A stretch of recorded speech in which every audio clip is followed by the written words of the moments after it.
Eu sou Marília Castro, sou psicóloga e algumas pessoas quando falam psicóloga,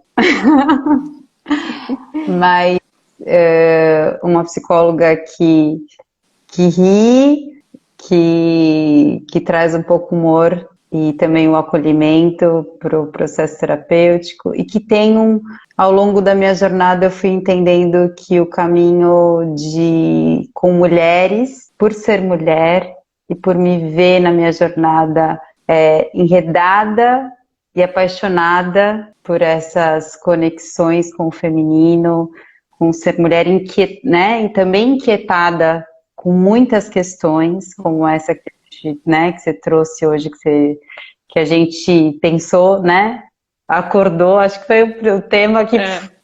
E muito focada nesse processo do resgate e de tecer novamente esse processo de autoconfiança da mulher que foi sido tolhido ao longo da história, né?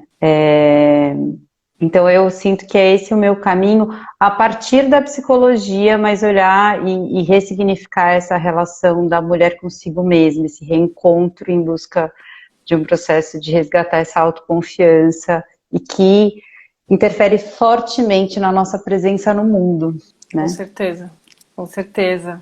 E acho que, enfim, não poderia ter você aqui, né? Não poderia ser melhor para a gente falar desse assunto.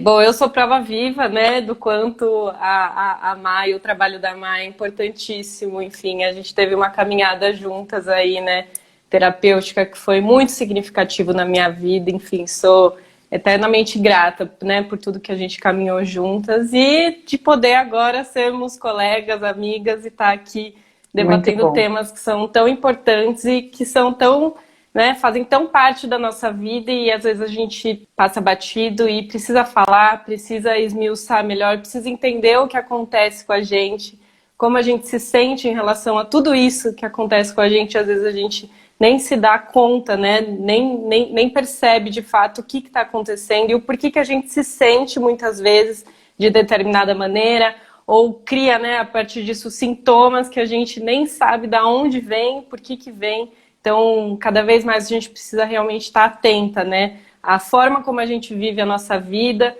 na intimidade pessoal, tanto em sociedade, né, para realmente conseguir compreender e perceber melhor a nossa, né, até para o nosso bem-estar. Então, agradeço muito e, bom, para quem... Chegou um monte de gente aqui no Instagram esses dias também, então vou me apresentar rapidinho também, se tiver alguém vindo da Má.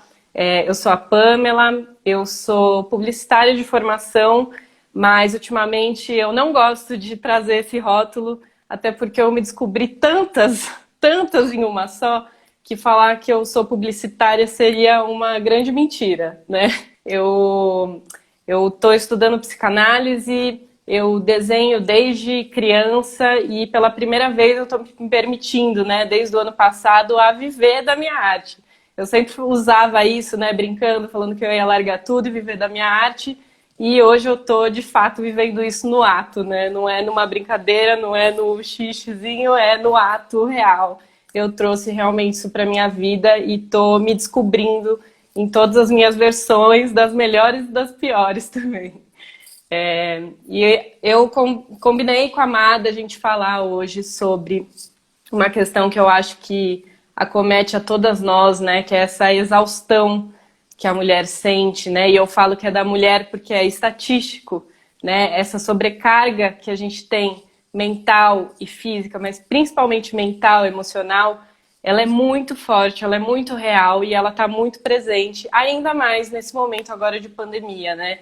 Pelo que os dados mostram é que isso se tornou ainda mais intenso e isso é sério, porque a gente vê cada vez mais. Eu até peguei um dado aqui da USP, que fez uma pesquisa, cerca de 40% das mulheres que eles conversaram estão com sintomas de depressão, né? E muito por conta dessa exaustão, dessa sobrecarga, né, que vem aí com todo esse universo e sociedade que a gente está inserido, né? Então, eu separei aqui alguns dados só para começar e ir aquecendo. Hoje eu peguei os dados do IBGE de 2019. A gente fala, né, quando a gente fala dessa sobrecarga, dessa exaustão, né, que ela é tanto física, mas principalmente emocional, a gente está falando muito de um trabalho que a mulher acaba ficando muito nas costas da mulher, que é um trabalho invisível, que é um trabalho não remunerado, que é o trabalho da casa, da família, enfim, e isso acaba sobrecarregando muito mais, porque muitas mulheres hoje trabalham, né, fora de casa. A gente está falando de uma porcentagem muito alta de mulheres que trabalham dentro e fora de casa. Só que esse dentro é sempre não remunerado. E o homem acaba ficando só com o trabalho externo e dentro de casa ajuda, né? E aí a gente problematiza um pouco essa palavra ajuda, porque entra sempre nessa coisa, né? Ah, por que você não me pediu? Eu te ajudava. Não é sobre ajuda, né? A gente está falando sobre divisão de tarefas, que eu acho que é muito difícil. Eu vejo até as gerações mais novas, da minha geração, por exemplo, que está morando junto ou casou há pouco tempo e continua vivendo dessa mesma maneira, né? Talvez com um pouco mais de compreensão por parte dos homens, mas ainda muito enraizado, né? Essa coisa do trabalho, principalmente da casa e da maternidade também. Aí acho que você pode falar muito sobre isso. Tá muito voltado para a mulher, né? Já é do imaginário nosso, a gente já vem com isso que a mulher tem que dar conta da casa, da família, de tudo. E se falar que tá cansada, é muito mimimi. Então, acho que é um pouquinho essa introdução, assim, do que a gente está falando. Então, hoje, 85% desse trabalho não remunerado é feito por mulheres. A gente está falando de 21 horas semanais. Então, a gente está adicionando ao trabalho, que geralmente, né, o trabalho de fora, cerca de 8 horas de trabalho, a gente sabe na prática que às vezes é muito mais do que 8 horas. E a gente está falando de mais 21 horas semanais na agenda dessa mulher num trabalho não remunerado. Então, como falar que a gente não está cansada, né? E quando não está fazendo, muitas vezes está ajudando, falando onde estão as coisas, onde fica a panela, como que faz. Então, eu diria que esse número ainda é maior. Contra 11 horas semanais que o homem é focado nesses trabalhos domésticos, e a gente está falando ainda muito de reparos da casa, né? E não necessariamente no dia a dia ali da rotina. Então, mulheres que trabalham fora, geralmente cumprem 8 horas a mais do que homens que trabalham fora também. Então, a gente está falando de um número que é um disparate muito grande. Então, as mulheres estão cansadas, sim, né? E essa romantização toda faz a gente falar que essa mulher, ela é guerreira, né? Que ela é forte, que ela é batalhadora. Só que é uma mulher que está cansada e não está falando, né? Não está vindo aqui. Porque se a gente vem, fala, reclama, a gente é mimizenta, a gente, enfim, vem com todos os outros estereótipos de surtada, tudo mais. Então, eu até brinquei aqui para depois finalizar a live que a gente não é nem guerreira nem surtada, a gente é cansada, né? A gente está exausta.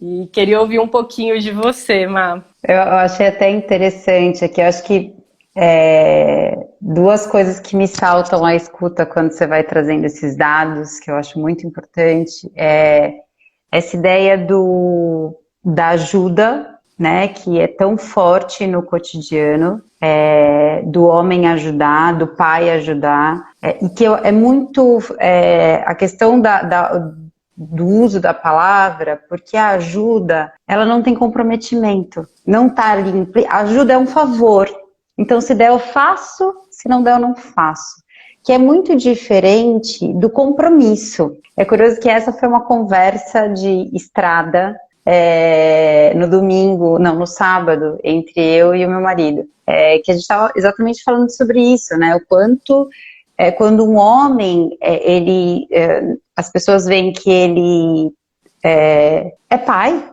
é isso, não é assim que troca fralda.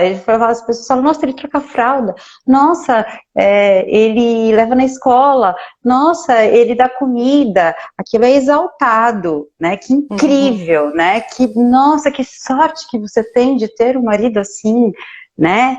É o mão da porra. E eu às vezes sou um pouco de falar assim, ele tá sendo pai, né? Ele não é incrível, ele tá sendo pai. Ninguém fala, nossa, que incrível, a mãe amamenta. Nossa, que incrível, ela troca fralda. Pra mulher isso é normal, ela tá só dentro da normalidade, né? Que é simplesmente este homem ser fiel à escolha que ele fez, ao papel, a atitude dele corresponder ao nome que está na certidão de nascimento daquela criança. Tanto que eu falo sempre muito sobre isso quando, enfim, no consultório, nas minhas relações sociais, eu falo, escolher ser pai e mãe tem que transcender a relação conjugal, porque independe dessa relação. Um dia essa relação pode fechar o ciclo, haver uma separação, e essa relação é tão forte, então tem que ter um compromisso. Exato. Né? E é muito curioso porque quantas vezes, e eu durante um bom tempo eu atendi casais, quantas vezes casais e homens, eu ouvi esse relato de que após uma separação, não que isso seja uma lição aqui, se você está sofrendo do teu parceiro não assumir a paternidade de fato, não só burocraticamente ou no Instagram, na rede social, o quanto as pessoas, quantos homens ao se separarem, quantas mulheres e quantos homens às vezes falam, nossa, eu não tinha ideia do que era, ou eu passei a de fato assumir esse papel, e nossa, eu fico pensando, nossa, se eu tivesse feito isso casado, será que meu casamento tinha chegado aonde chegou? Enfim, fora isso que a Luísa falou, né? A mulher também, além dessas 21 horas que a gente consegue mensurar, né, que as pesquisas conseguem mensurar, tem toda uma sobrecarga mental e de mediação emocional. A mulher, ela carrega isso, né? Então, essa fala que a gente tem, eu lembro muito, as meninas são mais maduras do que os meninos, as meninas crescem mais rápido do que os meninos. Eu ouvia isso criança. E a gente... a gente já cresce obrigada, né? Exatamente, traz uma carga de que nós, mulheres, temos que digerir e mediar essas inter-relações, né? Enfim, entre pais e filhos, né? Então, muitas vezes a mulher dentro de casa, além de tudo, ela é esse lugar ela faz essa função de mediadora emocional, interpessoal.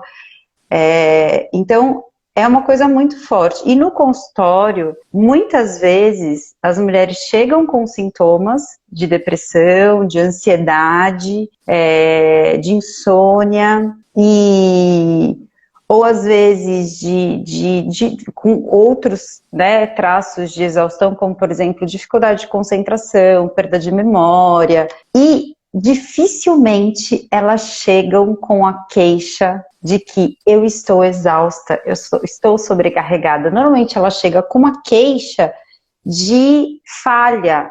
Eu estou falhando, eu não estou dando conta, tem algo de errado comigo. E isso é algo muito interessante para a gente olhar, né? Porque corresponde a essa herança que a gente traz dessa imagem da mulher que tem que dar conta de tudo, que para ela conseguir, né, que é a guerreira, a lutadora, a multifacetada, né? A super mulher, né? A gente tem que ser super, né? Não basta a gente ser mulher, a gente tem que ser super, né? Sim. E aí ela, muitas vezes, ela cai, né? Ela vai procurar ajuda não com a clareza dessa sobrecarga, mas se queixando ou incomodada com os efeitos dessa sobrecarga, que às vezes ainda nem é consciente para ela, né?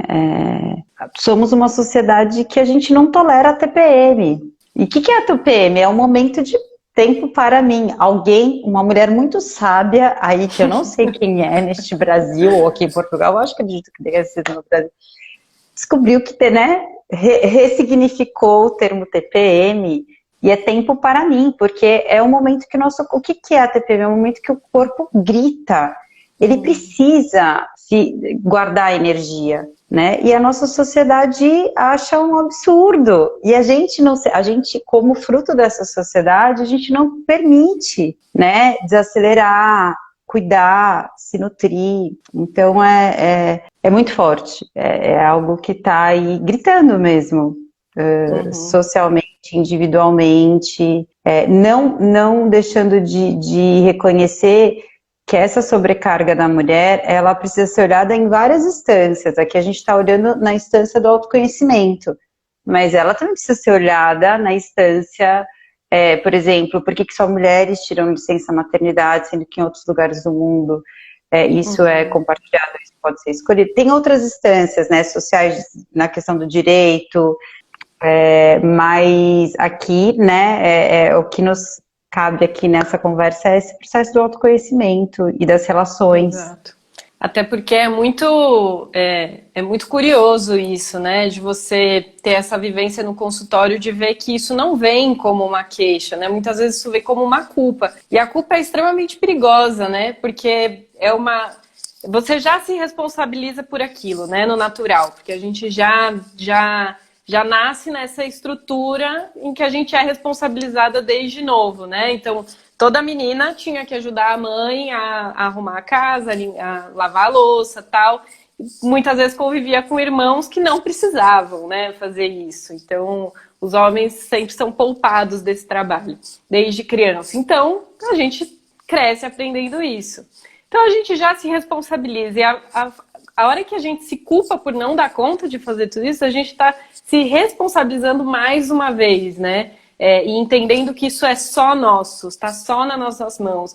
E a culpa gera quantos outros problemas, né? Porque você vai internalizando aquilo, aí você não se acha bom o suficiente, você acha que você não é capaz de dar conta daquilo. Então, o quanto de autoestima das mulheres, isso também não é afetada por conta de uma coisa que foi instituída como compulsória, praticamente, né? E que não é verdade, né? Mesmo que não tenha dado conta e fosse seu dever, tá tudo certo se você, né, tá cansado, se você precisa descansar. Mas isso não é permitido, não é dado, né? Como você falou, a TPM, né? O tempo pra mim. Fala que você tá de TPM, que você precisa. Eu, pelo menos no meu primeiro dia de menstruação, eu preciso dormir. Eu preciso dormir o dia inteiro. Eu levei anos para entender isso, né? Imagina você chegar num trabalho e falar que você precisa dormir, né? Quantos trabalhos te permitiriam isso, né? Que rotina te permite isso? Ou você é mãe e você tem que dar conta do seu filho, como que você se permite descansar quando a divisão não é igual, né? Eu perguntei aqui até nos stories, eu fiz uma enquetezinha sobre esse assunto, e a grande maioria respondeu, de todas as idades, né? Pessoas enfim, que eu nem conheço da rotina, mas a grande maioria respondeu. Eu tenho que dar conta de tudo, a divisão não é igual, então é isso que a gente vive. Como que a gente se permite um dia não estar bem, ou um dia não dar conta? Não tem como, né? E isso, e mais sério ainda, isso ser velado. Né? Isso tudo que a pessoa sente, vivencia, isso não é claro na cabeça. Não é claro que eu tô cansada porque eu trabalhei demais. Mas aí você fala, eu trabalhei demais, trabalhou no quê? Né? Quantas vezes uma mulher já ouviu, mas tá cansada do quê? Né? Principalmente mulheres que não trabalham fora, trabalham só dentro de casa. Por que não é considerado trabalho? Né? Porque não é visto como trabalho. Sendo que se tem um homem que pode trabalhar fora, né? Inclusive... quando a gente fala ainda de pessoas com renda mais baixa, isso é 1000 vezes pior, mas até mulheres com renda que optam, por exemplo, por só cuidar dos filhos e o marido trabalha, o quanto isso é visto, né, como uma mulher, isso é mera obrigação da mulher. Trabalhoso, é extrema exaustivo, né, tipo, ficar, né, cuidar de uma criança, super, duas, enfim, uma eu já acho muito. Mas o quanto... E aí a gente pensa o que então nos cabe, né? O que é passível da gente olhar, e o tema é mulheres exaustas, e uma conexão ali, não lembro exatamente, com os sentimentos, né? O quanto essa sobrecarga, ela quase que nos deixa ofuscadas à nossa vista com relação... Essa sobrecarga, ela está muito ligada a uma conexão com a demanda externa. Então, o tempo todo, essa mulher é bombardeada por demandas externas, do trabalho, dos filhos, marido, ou a gente não pode esquecer que muitas vezes, por exemplo, numa família que tem alguém doente, na grande maioria das vezes são pais doentes, há uma tendência de cobrar das mulheres e muitas vezes, por exemplo, é a nora, não é o filho que cuida, né? Tem uma sobrecarga maior, há uma tendência de ter uma sobrecarga maior sobre as mulheres. Então, assim, a mulher, ela tem essa, até nas brincadeiras que a gente oferece, e se a gente pensar nas nossas brincadeiras, quando criança, é brincar de boneca, é brincar de professora, é brincar de limpar a casa, são brincadeiras que, se a gente for perceber, não está conectada a desejo, não está conectada a prazer, e está sempre conectada a essa coisa do cuidar do outro, de ficar atenta às necessidades e à demanda do outro. Então, quando a gente fala dessa exaustão, é dessa mulher que está o tempo todo respondendo e com a atenção voltada para esses outros. E o quanto isso ofusca e mina a atenção dela para com ela mesma. Então, o quanto a gente precisa restaurar esse lugar de autoescuta, de autoobservação. E aí que eu acho que o ciclo feminino, ele acaba se tornando uma ferramenta norteadora. Né? Eu sei que muitas mulheres vão falar, que chato, que lua, né? Não necessariamente, eu adoro a lua, mas não necessariamente você precisa se conectar nesse, né? Não necessariamente precisa ser algo holístico, não holístico, algo meio esotérico, não tem nada a ver com esotérico, tem a ver com o teu ciclo.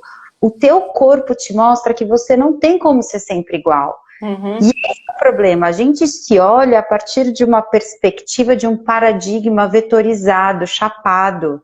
Então, é isso, eu sou mãe, eu sou profissional, eu tenho que entregar isso, isso e isso, é de segunda a sexta, sábado, domingo. Não, a gente não funciona assim, de A para B, a gente funciona assim, a gente cicla, né?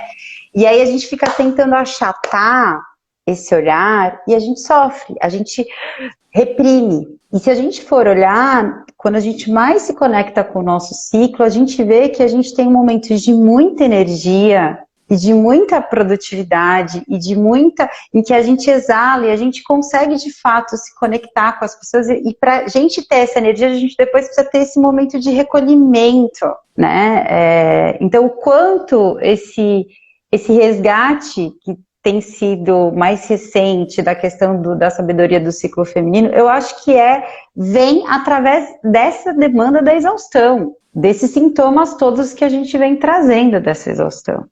E uma ferramenta poderosa. Não, pode terminar. Não, pode. Não, é que eu fiquei pensando aqui, né? É muito interessante isso, né? Porque a gente, de alguma maneira, é treinada a sempre, né, a atender esse chamado de fora, né, que você está falando. Então, até nas nossas relações de afeto, né, não é à toa que muitas vezes a gente acaba se sentindo sozinha, ou a gente está sempre, parece que nesse déficit, né, de amor, de carinho, como se a gente não fosse tão merecedora, mas assim, é porque a gente está sempre buscando nesse externo, né? Tudo é voltado para o externo. Então, o nosso cuidado, o nosso fazer, a nossa ação, o nosso pensamento, é tudo sempre para fora. Então, a gente se acostuma a buscar lá fora o que, teoricamente, a gente deveria... E até nossa validação. Né? Exato, portanto, é a nossa validação. Exato. E aí eu lembrei de uma teoria, acho que é de Spinoza, que a Jéssica Miranda, que é uma menina que eu sigo aqui, ela fala muito, que é dos afetos passivos e ativos, né? Que os afetos passivos são esses que vêm de fora, né? Então, de alguma maneira, por exemplo, o que me deixa feliz? Eu bem com o meu namorado passeando, ou o sorriso da minha filha, ou fazer um jantar à luz de velas com a pessoa que eu amo. Enfim, só hipotético, né? Isso me traz felicidade, isso faz eu me sentir amada. Mas isso é muito frágil, né? Porque eu tô o tempo todo dependendo, né, do outro para fazer com que eu me sinta amada, desejada, feliz e tudo mais. E tem os afetos, e pro contrário também, né? Tudo que vem de fora, de ruim, sim, também acaba me afetando, né? A gente falando de afetos tanto positivos quanto negativos. E os afetos passivos, desculpa. Os afetos ativos são aqueles que a gente mesmo tem a capacidade de gerar, tanto positivos quanto negativos. Então, quando a gente fala de amor próprio, né? E às vezes isso fica tão... Já tá tão batido, né? Falar sobre amor próprio, não é se amar o tempo todo, mas é ser capaz de gerar amor a partir de si mesmo, né? De gerar bons sentimentos, né, para si, de acolhimento, de autocuidado, de respeito, de compreensão para si mesmo, né? Eu sou responsável por gerar, né? Ela dá um exemplo na hora de comer, né? Você tá fazendo comida e você só sente prazer em comer quando você senta com outra pessoa, né? Quando você faz um jantar ou quando você está comendo sozinho, você também arruma a mesa, você faz bonito porque você quer gerar aquilo para você.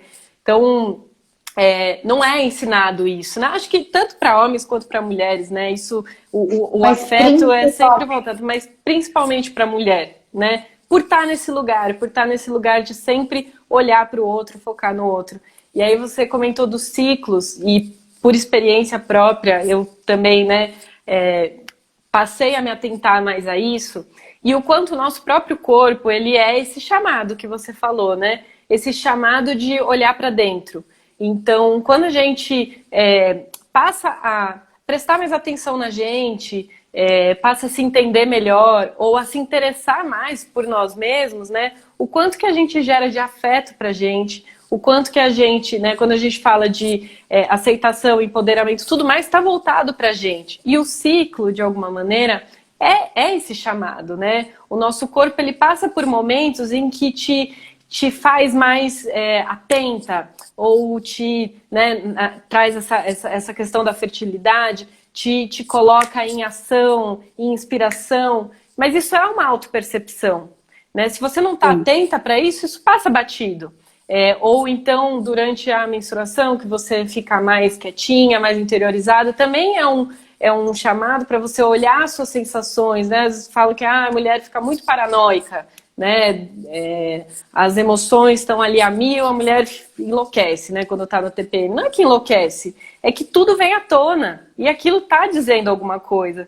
E eu passei a reparar que a TPM é um saldo do meu mês.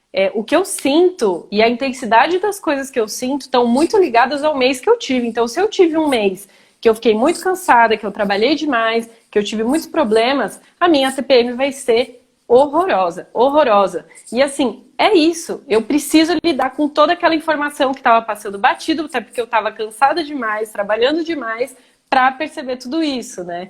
Então, a importância disso, da gente realmente conseguir se perceber melhor, né? Quando falando de amor próprio, mas é isso, né? Conseguir se perceber a ponto de saber, eu estou cansada porque eu estou trabalhando demais, porque eu não quero dar conta mais de tudo que eu dou conta, porque isso, inclusive, não me permite me descobrir o que eu gosto de fazer, né? Muitas vezes você pergunta para uma mulher o que você gosta de fazer, principalmente, né? Pega as gerações passadas, quando filho casava, marido morria, a minha avó, por exemplo, ela virou um vegetal, ela perdeu o sentido da vida, né? Não tinha nada nela que sustentasse quem ela é, o que ela é como sujeito desejante, né? É como se isso ficasse tão em segundo plano, ou talvez nem segundo, lá atrás, que a gente perde a noção do que a gente gosta, de quem a gente é. Então, o quanto é importante, né, a gente saber perceber,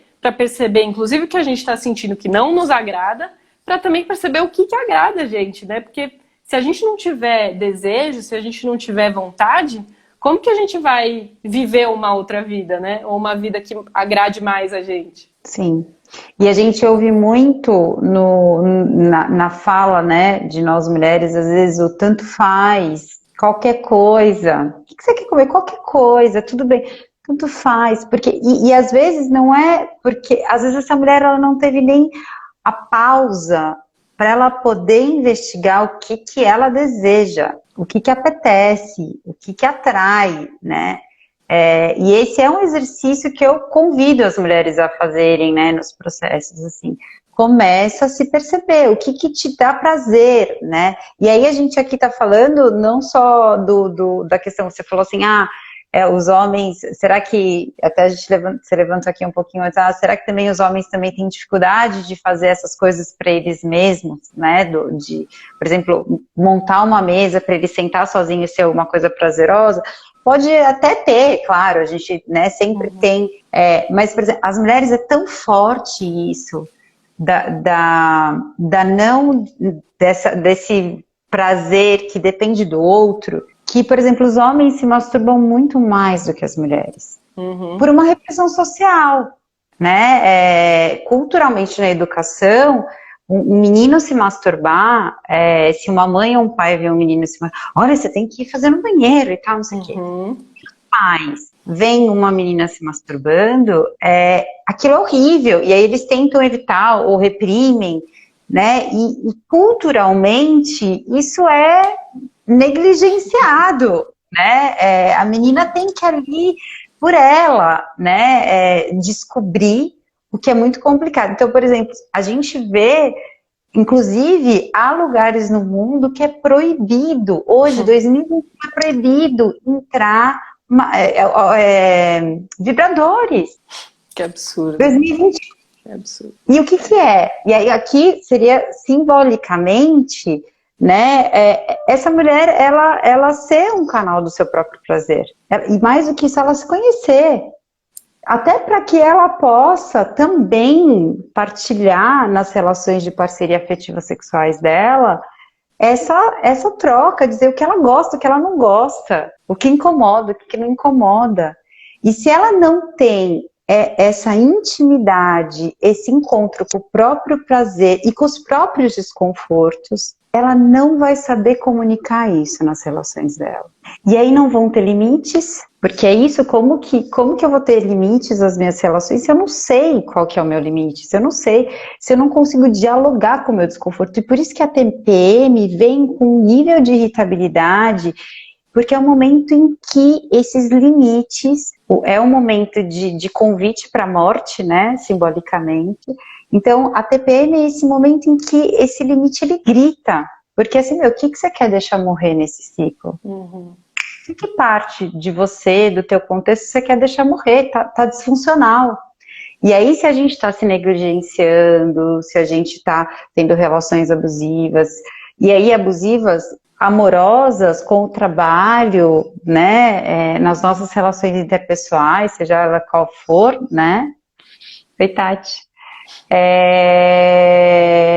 Aí. Então, a TPM, ela vem, e aí, ela grita. Essa coisa, né, da mulher estar sempre a serviço de alguma coisa, né? Nunca a si próprio, né? Sempre a serviço. E o quanto essa questão da sexualidade também está a serviço de um outro é perigoso, né? Porque é o que você falou. A gente não se conhecer a ponto de não conhecer os nossos próprios limites. Você vê no discurso, né?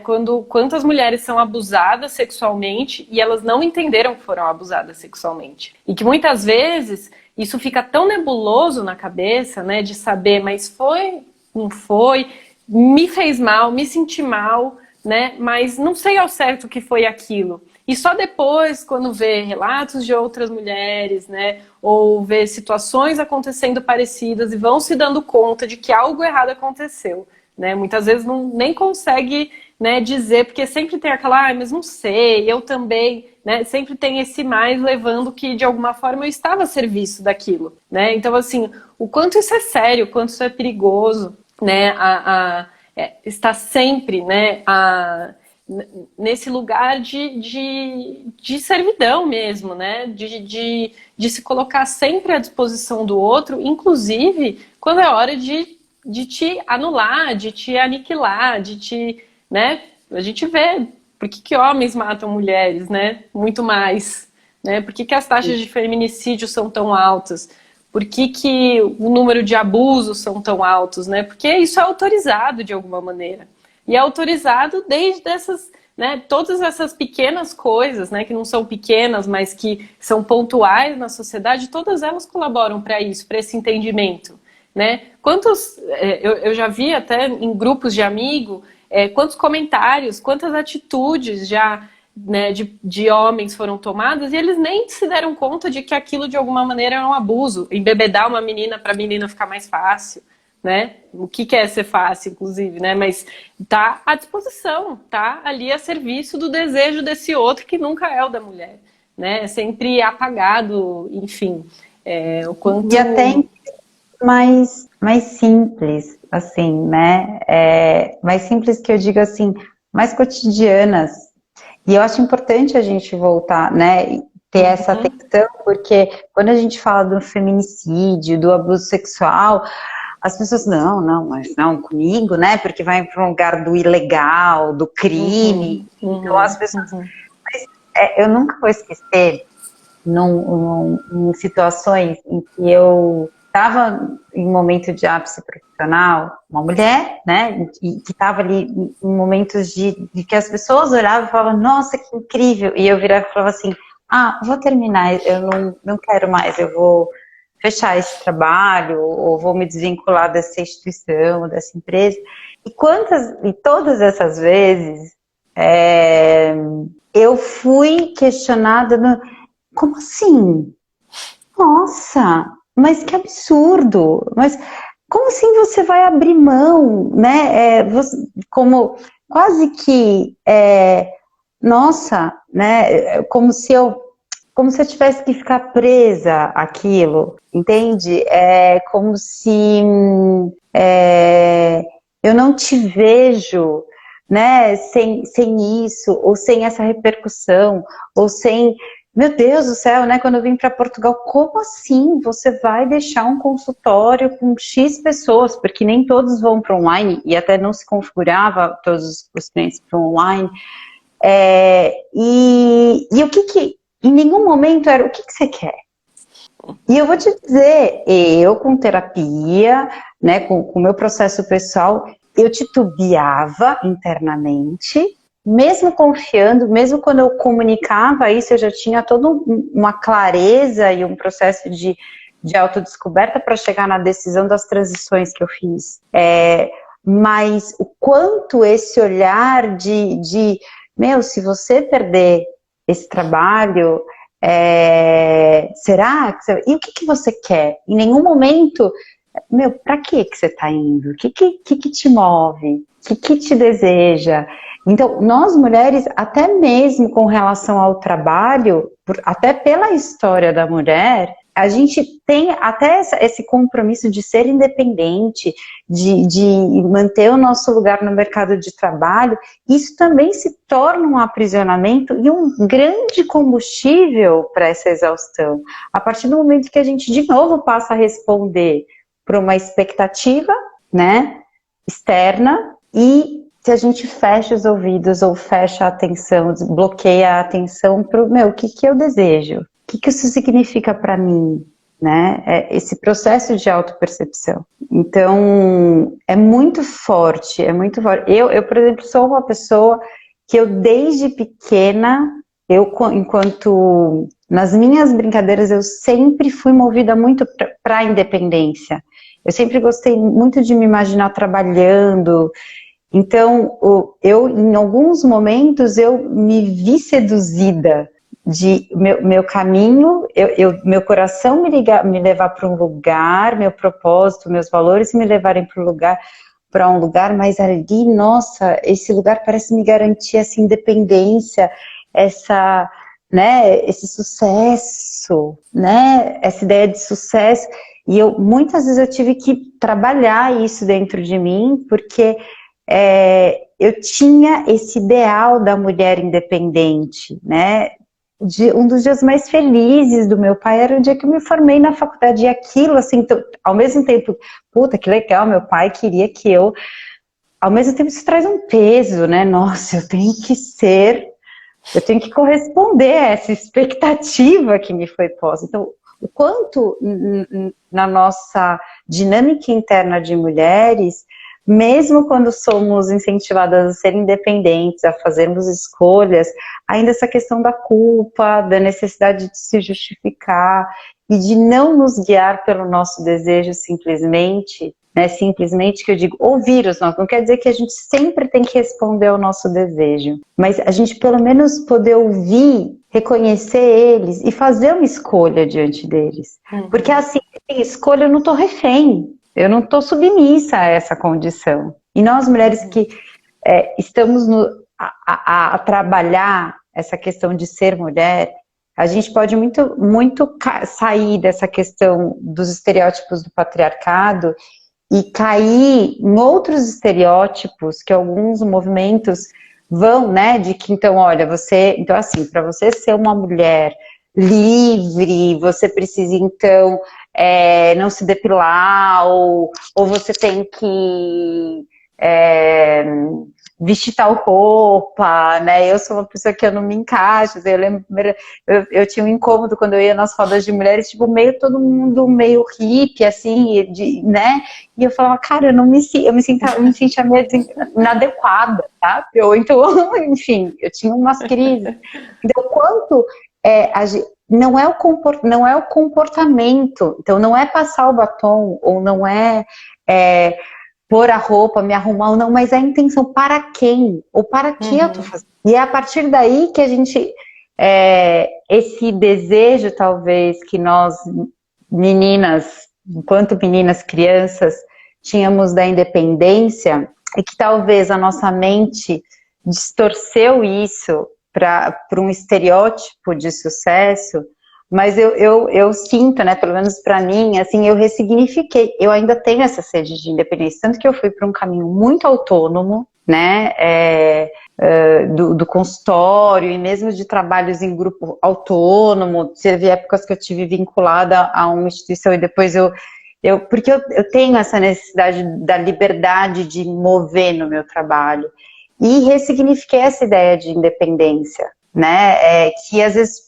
E eu entendo por que para mim foi assim, porque venho de uma linhagem de mulheres que tinham muitos desejos, mulheres muito habilidosas, muito fortes,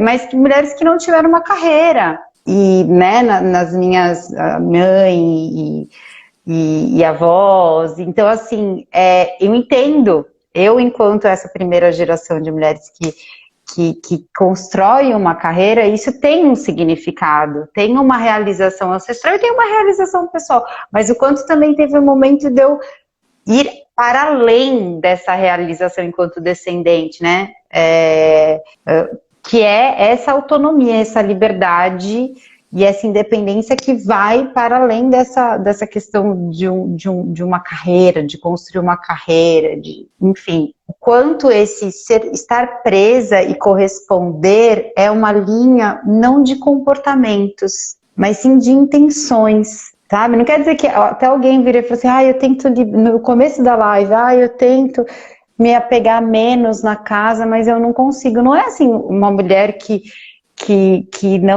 se dá tempo, ela não faz nada da casa, ou faz tudo. Não é o que, ou como você. Mas se você gosta de fazer as coisas da casa, mas gosta, e às vezes a gente precisa, mas o quanto esses comportamentos te sacrificam, submetem. Né? Como que você pode fazer isso ser mais prazeroso? Como você pode fazer isso ser mais respeitoso? E que acordos você precisa fazer? E que conflitos você precisa levantar? Porque isso, a gente não tem como, a gente vai precisar levantar conflitos. E crises, não são o fim do mundo, não são a evolução do mundo. Porque a crise, ela é necessária para o crescimento. A criança, ela só anda se ela tem um momento de crise de ter algo que ela não consegue alcançar e não tem ninguém para entregar para ela. A crise, ela só anuncia que algo que antes funcionava não funciona mais, como uma crise financeira. E você precisa reagir, você precisa parar, olhar e falar, opa, isso não está funcionando, vamos rearranjar aqui. Então, nas relações interpessoais, de casal, de relações parentais, é isso. E a nossa geração é uma geração que tem um big no trabalho.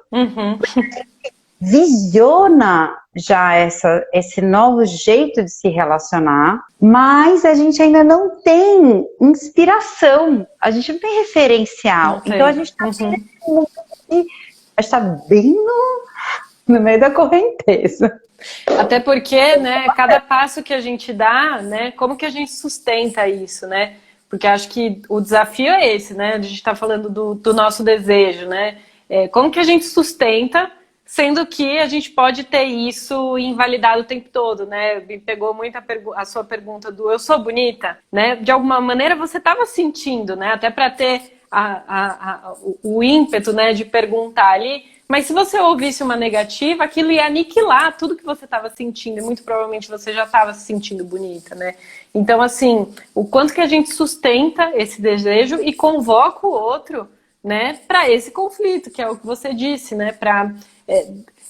Nada vai mudar, né? Nenhuma revolução é feita sem isso, né? Sem essa...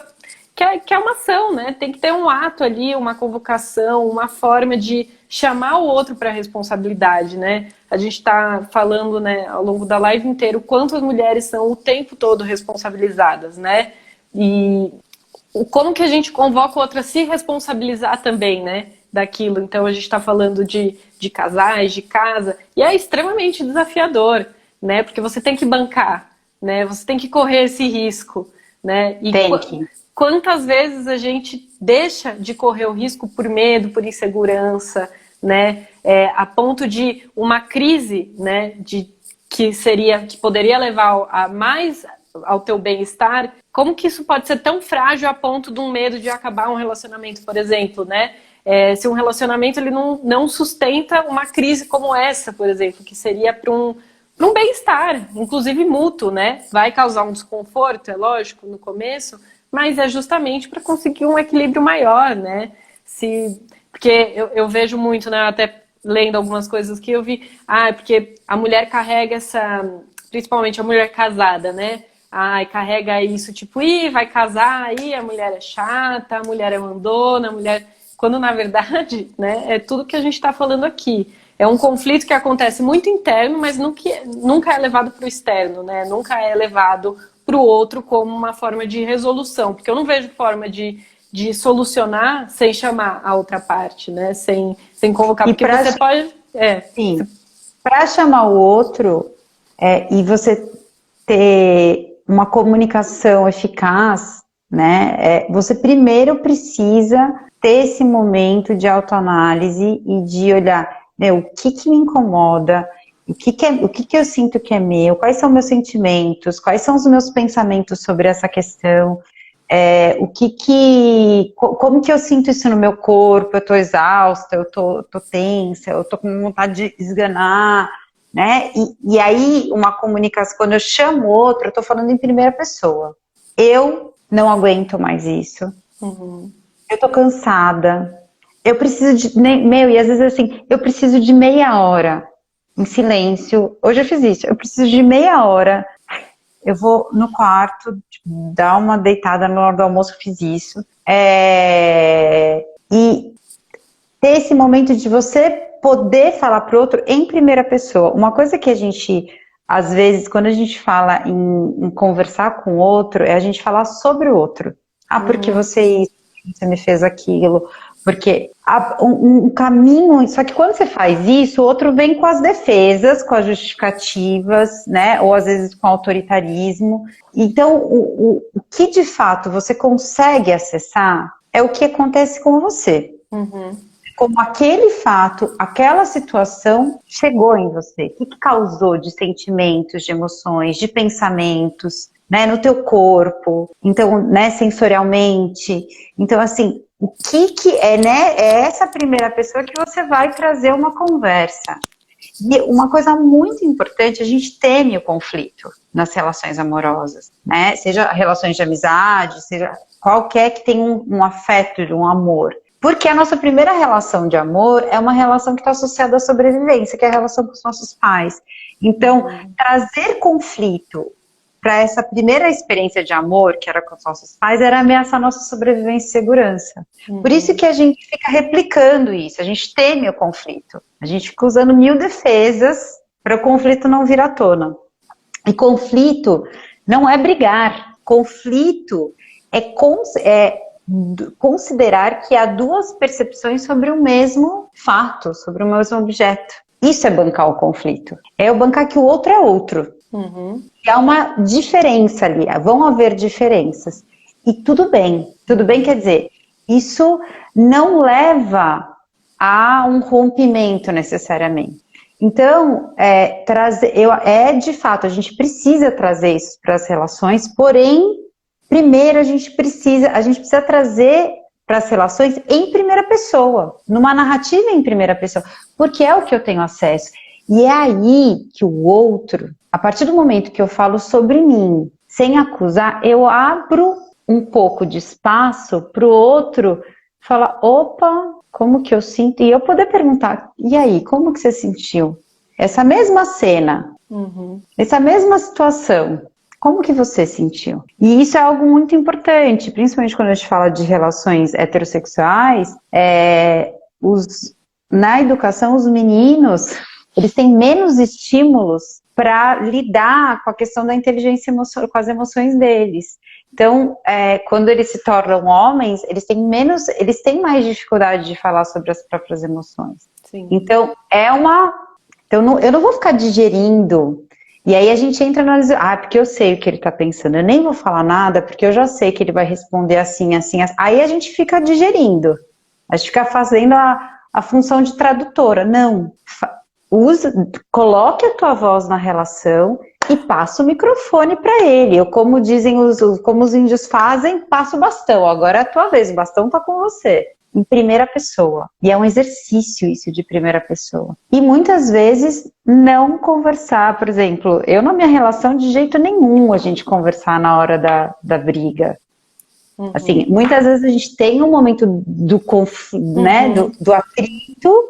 E, por exemplo, a gente foi percebendo ao longo desses 10 anos que, muito antes, né? Mas depois do primeiro ano de casamento, que a gente é muito bom de briga, assim. Os dois, se for ali na hora do fervor, vai rolar, a gente roda a madrugada. Então a gente percebeu que a gente... Ego contra ego, né? Os dois se armam para entrar num embate. Nada vai se resolver, né? Ali naquele Exatamente. momento. A gente precisa desse tempo de deixar a coisa decantar, sabe? E aí, nessa decantação, cada um se vê com... Depois, vamos aqui trazer na mesa. E aí, aproveitando, né, para fazer um jabá, o quanto é importante, né, disso, tudo que você está falando aí mostra o quanto é essencial a gente conseguir ter essa compreensão, né, do que a gente sente. Porque às vezes a gente sente coisas que a gente não consegue nem nomear, né, a angústia mesmo. A angústia, para mim,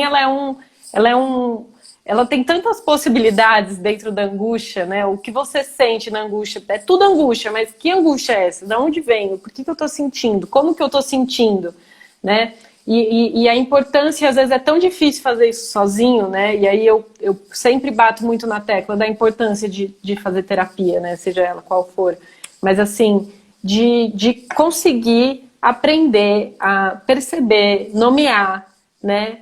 Às vezes o simples fato de você compreender a origem, o porquê e como, né, você está sentindo aquilo, já vai ser uma ferramenta para você, inclusive, conseguir ter uma conversa como essa. E se colocar, né, como agente nessa conversa, e não realmente, que é o que você falou, o que eu vejo na maioria dos conflitos, o que a gente se acostuma com o conflito é guerra, né? É essa coisa do um jogar para o outro, né, e um ir bombardeando o outro com atitudes, com ações, porque aí vem naquele, né, você fez, você aquilo, mas você... E a gente entra no estado bélico, né? E isso sim, né, isso fere ainda mais, né, porque você já tá com aquele sentimento e aí quando você leva para esse campo, você acaba saindo ainda pior, né, então... a importância dessas conversas, mas principalmente dessa conversa consigo mesmo, né? E eu falo muito da terapia porque é esse momento, né? Esse momento que a gente fala com a gente mesmo, né? Porque eu vejo muita gente falar assim, eu vou lá, principalmente homens, eu vou lá ficar falando para um terapeuta, ficar falando da minha vida, para um desconhecido, falando um monte de abobrinha, né? Eu ouço muito isso, assim. E na verdade não, você não está falando, né? Você está falando com você mesmo, né? O outro, na verdade, é quase um interlocutor ali com a tua própria, com as tuas próprias palavras, desejos, sensações, emoções, tudo que está ali, né, dentro do consultório. Então, o quanto é importante e o quanto isso ajuda a gente, né, nas coisas mais banais da vida até as mais complexas, né?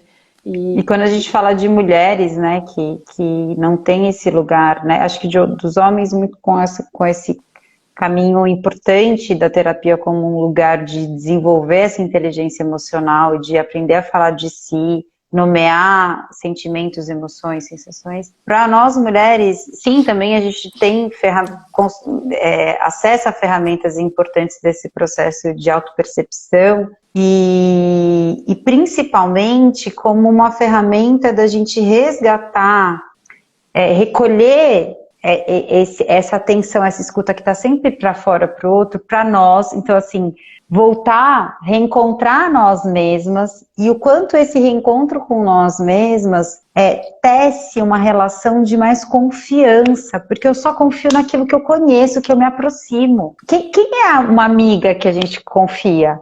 É aquela que a gente tem intimidade, que a gente tem proximidade. E a questão é essa, nós mulheres temos que resgatar a intimidade e a proximidade com nós mesmas, porque o nosso olhar sobre nós está muito contaminado por milhões de vozes, de estereótipos, de influencers, sabe? E o quanto é importante a gente resgatar esse olhar para nós mesmas. Sabe? Eu falo, igual a gente olha para os nossos filhos, né? Ou para os filhos ou para os sobrinhos. Sabe quando você olha para uma criança que você fala, cara, que criança linda, que maravilhosa ali na presença dela. Quer dizer que ela é perfeita, que o nariz é milimetricamente, fez harmonização facial? Não, não fez. Não criticando quem faz harmonização facial. Se veio do seu desejo, se veio, ótimo. Mas o quanto, quando a gente fala ame a si mesma, é nesse lugar de não você estar sempre apaixonada por você. Não, amar é você ter esse caminho amoroso de se acolher, né, na tua TPM, no teu momento de que eu quero me sentir bela e eu vou, né, dar mais atenção para o que eu vou vestir, eu quero 30 minutos, eu quero dar uma respirada, ou, né, e é lógico que isso muda, né, então é esse caminho amoroso com a gente mesma que a gente não faz, que a gente perdeu e que a gente coloca procurando isso, não é o outro, é você que vai saber o que é, se o teu trabalho está suficientemente bom para você, se você está sendo uma mãe suficientemente boa, porque é isso, perfeito não existe, e porque ele não existe, a gente está nesse caminho, nós mulheres muito conectadas, muito querendo ser perfeitas, a gente entra no vórtice de uma constante insatisfação, de uma constante incapacidade, uma constante culpa e autorrejeição. É isso. Tudo isso que a gente já está tão acostumada, né?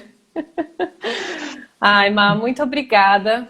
Acho eu que agradeço. Cair aqui, então muito obrigada, eu fiquei muito feliz, aprendi muito com esse papo, espero que todo mundo que tenha assistido, passado por aqui ou que ainda vai assistir também tenha tido essa mesma sensação que eu, que foi realmente muito bom, muito produtivo. Muito obrigada, e quem gostou e quer saber mais, dia 1º me segue lá no Instagram, aqui no Instagram. E dia 1º de maio a gente vai divulgar mais pra frente, vou fazer uma aula vivencial, então é isso, e obrigada Pan, ficou, sempre as nossas conversas são maravilhosas e sempre. Super orgulhosa do teu caminho amoroso com você mesma, de desejo, que é um tecer, é uma reconstrução, e fico feliz. Cada vez que eu vejo uma arte, eu vibro, eu fico muito feliz, muito feliz. Ai, muito obrigada, vou ficar emocionada aqui. Muito obrigada. Mulher maravilhosa. Mesmo. Tenho muito carinho, admiro muito seu trabalho também, e assim, vou pedir muito, sigam a Má, porque inclusive todas essas lives falando sobre ansiedade, né, a gente tá tão nessa linha tênue de o tempo todo cair nas crises e tudo mais. Eu acredito, muita gente conversa aqui comigo. Tá todo mundo tão, né, saturado de tudo que a gente está vivendo, fora tudo isso que a gente está falando aqui. Então, é necessário demais o trabalho que a Má está fazendo. Então, vamos lá ver, que é isso. Um grande beijo, obrigada Beijo. pelas mulheres que fizeram parte desse círculo aqui, verbalmente, intencionalmente, as que virão aí assistir depois. Um grande beijo. É isso, Beijo, muito obrigada a todo mundo. Beijão. Obrigada. Tchau, tchau.